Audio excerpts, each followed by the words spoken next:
Matcha itu sebetulnya daun teh. Jadi teh, pohon teh yang namanya Camellia sinensis. Untuk menjadi matcha, tehnya itu harus ditutup, ditumbuhkan dalam keadaan teduh. Supaya dia agak menderita. Beneran, si matcha ini karena dia ditumbuhkan dalam keadaan teduh, zat klorofilnya banyak, maka warna matcha cenderung lebih hijau daripada warna teh biasa. Yang pertama itu. Tapi apa benar nggak sih dok, matcha itu bisa dianggap sebagai alternatif pengganti kopi? Benar, karena masing-masing punya zat yang aktif, yang ada antioksidannya, dua-dua ada antioksidannya, dua-dua ada kafeinnya, dua-dua bisa membuat kehidupan menjadi nyaman. Si matcha ini kan dikonsumsi bersama dengan daun-daunnya. Berarti kan kita makan daun sebenarnya kan? Oh iya, bener juga. Serat ada di dalam daun. Jadi sekaligus kayak makan sayuran juga dong, kan daun.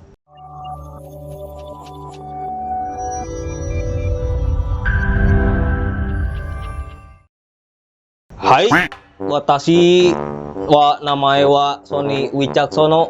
Balik lagi di Kamu Sehat yang akan dipandu juga bersama Dr. Santi, Health Aku dengernya Management. Suneo loh. Beneran. Dengernya Suneo. Dr. Santi, Health Management Spesialis Korporat SR Kompas Gramedia. Oh ya, hai Shizuka Santi. Hai, apa kabar? Baik-baik ya? Baik-baik. Hari ini kita akan bahas minuman khas Udah dari kan diketawain.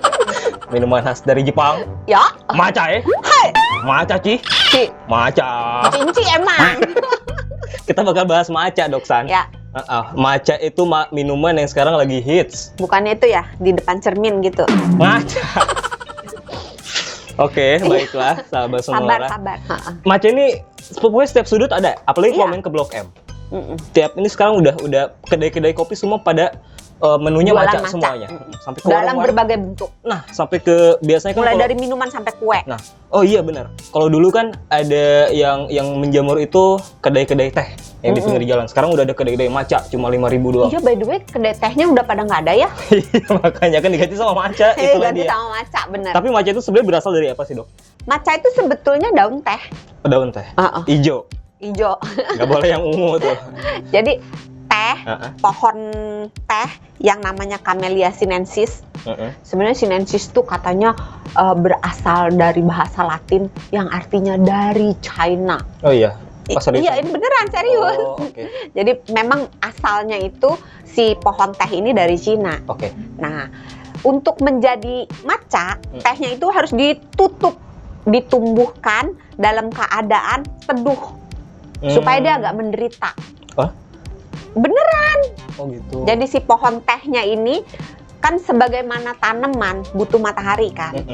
Untuk apa? Sinar matahari digunakan untuk menumbuhkan tumbuhan. Iya, jadi zat hijau daun yang ada di dalam pohon kalau kena sinar matahari dia akan memasak sari-sari makanan yang diserap dari akar, dari udara ya, dibuat menjadi makanan buat dia. Nah, ketika ditutup kan sinar matahari bukan ditutup ya, ditumbuhkan dalam tempat yang teduh di mana sinar matahari berkurang, maka si pohon teh ini akan berjuang menambah jumlah klorofilnya. Klorofil warnanya hijau. Matcha warnanya hijau. Susu warnanya merah. Merah. Biasa ngomong hijau lagi ya, gue nggak bisa sih. Ya, jadi si matcha ini karena dia ditutup dengan teduh, ditumbuhkan dalam keadaan teduh, zat klorofilnya banyak, maka warna matcha cenderung lebih hijau daripada warna teh biasa. Yang pertama itu penyebabnya. Yang kedua, dalam membentuk matcha, daun teh itu begitu sudah kering tidak mengalami proses oksidasi. Kalau dia mengalami proses oksidasi, dibiarkan gitu beroksidasi, maka dia akan jadi teh hitam.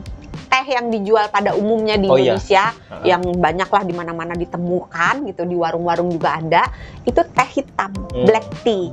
Kalau green tea, karena dia tidak melalui proses oksidasi, maka dia warnanya tetap hijau cerah, cantik. Nah, terus dia ditumbuk. Setelah dia dikukus, dipanaskan, kering, ditumbuk, terus dia jadi bubuk. Nah, ketika dikonsumsi, sedaun-daun tehnya itu kita konsumsi bubuk-bubuknya. Karena kalau kita bikin matcha, bukannya diseduh terus dia mengendap. Kalau kita bikin teh kan, kita seduh, daun tehnya mengendap di bawah kan. Iya. Atau kalau pakai apa Saringan. Bukan apa? Celup. Teh celup.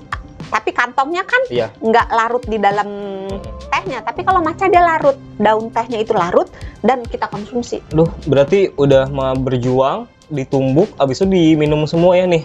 Buat mana nih kamera nih? Buat sahabat Sonora, buat kamu yang sering minum matcha, ketahuilah setiap kamu minum matcha ada satu daun yang bersedih dan menderita. Kasihan ya dok ya. Ini semua udah pada, aduh Mas Sony, aku jadi merasa bersalah ini. Tapi apa benar nggak sih dok, matcha itu bisa dianggap sebagai alternatif pengganti kopi? Benar, Yang aman, sehat? tergantung jumlah, tergantung cara Oh membuatnya. oke, kita ke bahasan yang pertama dulu deh. Bisa diganti buat alternatif Bisa. kopi, kenapa? Karena untuk, walaupun tidak selalu harus orang itu harus memilih matcha supaya menjadi lebih sehat dibanding dengan kopi, tidak ya. Karena masing-masing punya zat yang aktif, yang ada antioksidannya, dua-dua ada antioksidannya, dua-dua ada kafeinnya, Oke. dua-dua bisa membuat kehidupan menjadi nyaman. Oh, Buat pecinta relax. kopi, pecinta matcha pasti tahu fungsinya kopi dan matcha dalam kehidupan mereka gitu. Cuma bedanya di dalam matcha dan di dalam kopi, dua-duanya ada zat yang namanya kafein. Oke. Oh, bisa bikin tenang. Sebenarnya efek kafein itu terhadap manusia itu beda-beda. Ada orang yang sangat sensitif terhadap kafein. Jadi deg-degan ya kan? Minum dikit langsung deg-degan, nggak bisa tidur, terus perutnya asam lambung naik gitu kan, terus gemeteran macam-macam. Tapi ada juga orang yang benar-benar tahan gitu, sakti bagai Gatot Kaca, mau dikasih satu gayung, sepanci, seember, nggak ada masalah, nggak ada keluhan, tidur tetap bisa gitu ya, nggak deg-degan, asam lambung nggak naik, pokoknya dia Gatot Kaca, nggak mempengaruhi kok. Si kafein ini tidak mempengaruhi dia gitu. Tapi ada yang tergantung dosis. Kalau dia banyak minum kopinya, baru gejala-gejala dirasakan mengganggu. Kalau enggak. Nah, tergantung orangnya. Kalau misalnya orangnya termasuk yang sensitif atau termasuk yang tergantung dosis, maka pilihan matcha menjadi pilihan yang cukup baik untuk diambil ketika berkaitan dengan efek kafein.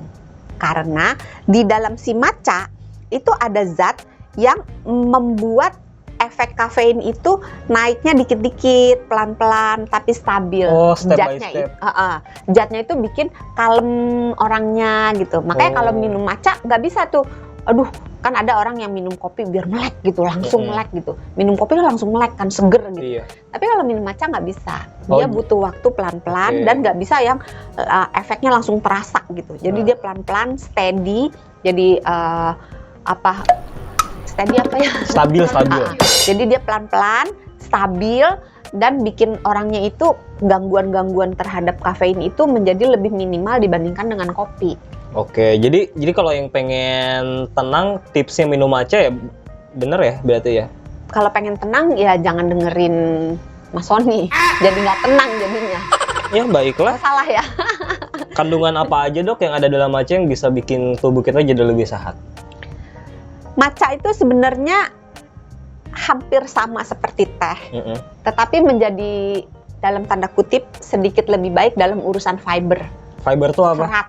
Oh, serat. Kenapa? Kenapa tuh? Coba tebak. Karena kita meminum sari-sari pati tehnya. Betul. Padahal ngasal. Jadi tahu gitu gue bilang salah tadi. Jadi si matcha ini kan dikonsumsi bersama dengan daun-daunnya. Oh, itu. Yang bikin ya. Kalau daun yang teh yang lain kan daunnya nggak kita minum. Tapi kalau matcha kan seserbuk-serbuknya kita minum semua. Berarti kan kita makan daun sebenarnya kan. Oh iya, bener juga. Serat ada di dalam daun. Oh, jadi sekaligus kayak makan sayuran juga dong, kan daun. Ayo.